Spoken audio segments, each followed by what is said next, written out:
नमस्कार। BCom second year के income tax यानी आयकर के पेपर में हम कर रहे हैं। हमने एक चैप्टर शुरू किया जिसका नाम है पूंजीगत लाभों से आय, और इसकी डेफिनेशन हमने कल देखी। पूंजीगत संपत्तियों से हमारा क्या तात्पर्य होता है ये हमने देखा। अब हम थोड़ा आगे चलेंगे इसमें और हम देखेंगे कि पूंजीगत संपत्तियों में ऐसी कौन सी संपत्तियां हैं जो कि होती तो हमारे पास संपत्ति की तरीके से ही है, लेकिन इन्हें इस चैप्टर के अंतर्गत पूंजीगत संपत्ति नहीं माना जाता। जिसमें पहला पॉइंट है व्यापारिक स्टॉक। तो देखिए, व्यापार एवं पेशे से संबंधित कोई भी सामग्री, उपभोग्य स्टोर, अर्धनिर्मित माल, निर्मित माल, ये सब जो होते हैं वो वैसे हमारे पास संपत्ति के रूप में रखे हुए होते हैं, लेकिन इन्हें पूंजीगत संपत्ति नहीं माना जाता। उसकी वजह यह है कि व्यापारिक स्टॉक का हस्तांतरण तो हम व्यापार एवं पेशे के लाभ के लिए करते हैं। तो जब भी हम व्यापार का कोई माल बेचेंगे तो उससे जो हमें प्रॉफिट होगा वो पूंजीगत संपत्ति ना मानकर, पूंजीगत लाभ ना मानकर उसे व्यापार एवं पेशे का लाभ हम मानेंगे। दूसरा पॉइंट है चल प्रयोग की, निजी प्रयोग की चल संपत्तियाँ। देखो, इसको हम आयकर अधिनियम का प्रावधान बनाते समय मानवीय कोमल भावनाओं और संवेदनशीलता का परिचय जगह जगह दिया गया है।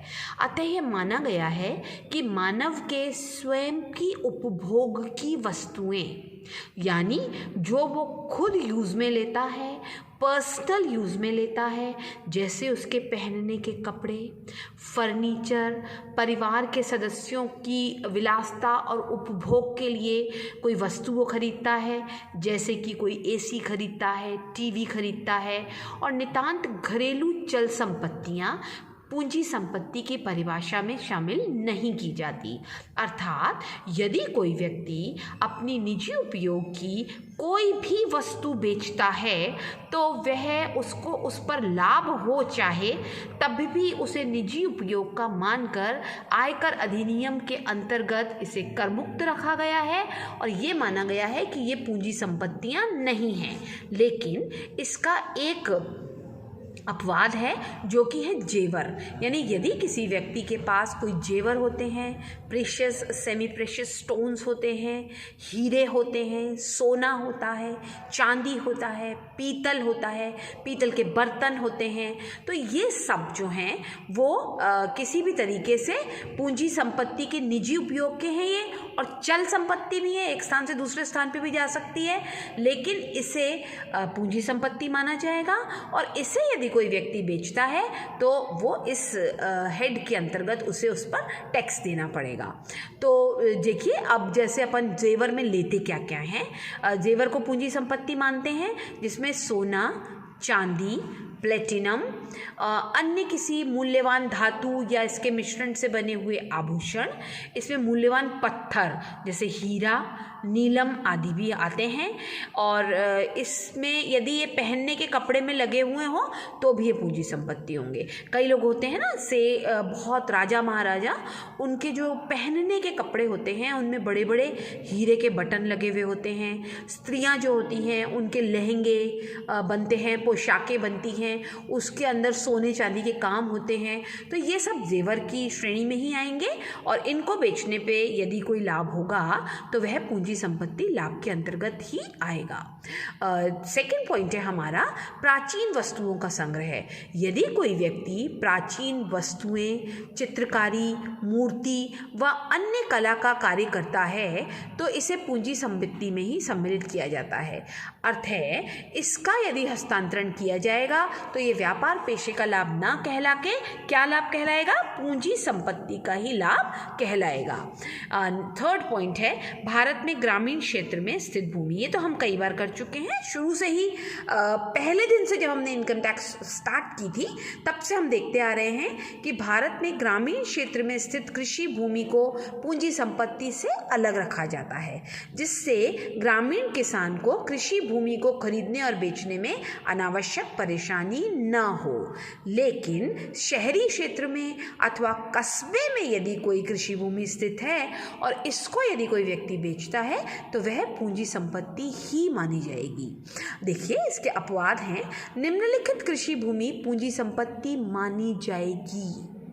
यानी अपन ने देखा कृषि संपत्ति नहीं मानी जाती ना पूंजी संपत्ति, लेकिन कुछ ऐसी कृषि संपत्तियां हैं जो मानी जाएंगी पूंजी संपत्ति, जिसमें पहली है भारत में स्थित कृषि भूमि यदि 10,000 से अधिक आबादी, पिछली जनगणना के आधार पर या नगरपालिका या छावनी बोर्ड के अंतर्गत हो। दूसरा, यदि भूमि निम्नलिखित स्थानीय सीमाओं के अंदर हो। कौन कौन सी स्थानीय सीमा? नगरपालिका या कंटोनमेंट बोर्ड की स्थानीय सीमा से 2 किलोमीटर की अंदर स्थित हो, उस क्षेत्र की जनसंख्या 10,000 से अधिक किंतु 1 लाख से अधिक नहीं हो। बी, नगरपालिका या कंटोनमेंट बोर्ड की स्थानीय सीमा के 6 किलोमीटर के अंतर्गत स्थित हो, उस क्षेत्र की जनसंख्या 1 लाख से अधिक हो परंतु 10 लाख से अधिक ना हो। अथवा सी पॉइंट है, नगरपालिका या कंटोनमेंट बोर्ड की स्थानीय सीमा से 8 किलोमीटर के अंदर स्थित हो और उस क्षेत्र की जनसंख्या 10 लाख से अधिक नहीं हो।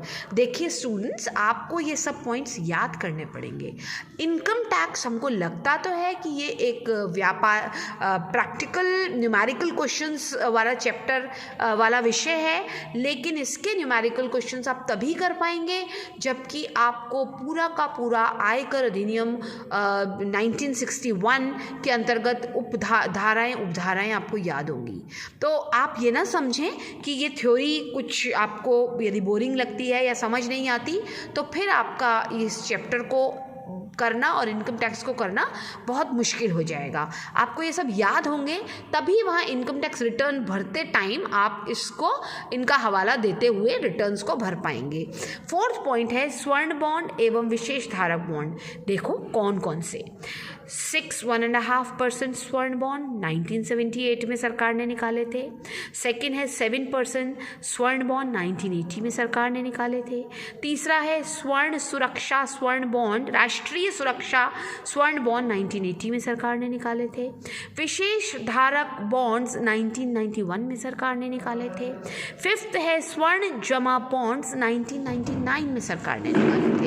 ये सारे के सारे बॉन्ड्स जो हैं, इन पर यदि कोई व्यक्ति पैसा लगाता है और इसे बेचता है तो इससे जो लाभ होता है वो पूंजी संपत्ति लाभ शीर्षक में नहीं आता, ये कर मुक्त होते हैं। 5वां पॉइंट देखिए आप लोगों के सामने है स्वर्ण मुद्रीकरण योजना जो कि 2015 में सरकार ने निकाली थी, के अंतर्गत निर्गमित प्रमाण पत्र उपरोक्त वर्णित जो अपन ने ये स्वर्ण बॉन्ड देखे हैं ना, उनमें वर्णित संपत्तियों को पूंजी संपत्ति नहीं माना गया है। अतः इससे भी यदि कोई हस्तांतरण होता है तो पूंजी लाभ नहीं माना जाएगा।